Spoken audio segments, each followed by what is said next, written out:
Čaute. Skončila sa naša výprava.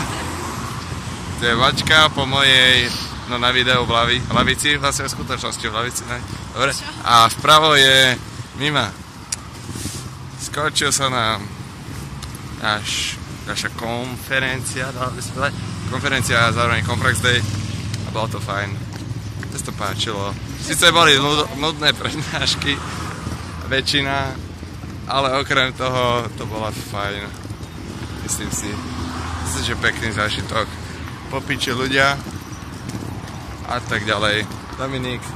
No, zhodnotil by som to takisto, ako Peťo.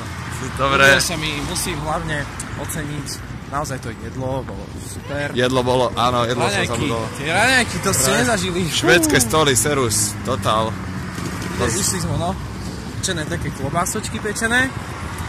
Mali sme párky, to znamená s horčicou a s jednou takou malou chrumkovou bagetkou, k tomu jeden maličký bundáškeník na ochutnávku. Hej, to bol prvý chod. Akože to bolo teda tá slaná časť a potom už nemali sme veľa času, tak dali sme si už rovno sladkú. Takže išiel som, no... ako prvé som si naložil jednu takú malú nutelku s vianočkami, fajnové čerstvé, fakt super. Ďalej, boli tam pudingy spravené v takých vysokých miskách, čo vyzeralo veľmi pompézne. A ďalej sme si dali normálne do hlbokého taniera škoricové, kakaové cereálie a msli. Msli zmes takú ovocnú a zalili sme mliekom, hej.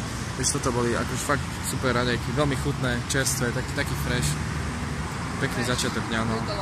Toľko Dominik o konferencii. Dobre, pustil sa, že stopnul, musíme si pozrieť, že kaďal ideme.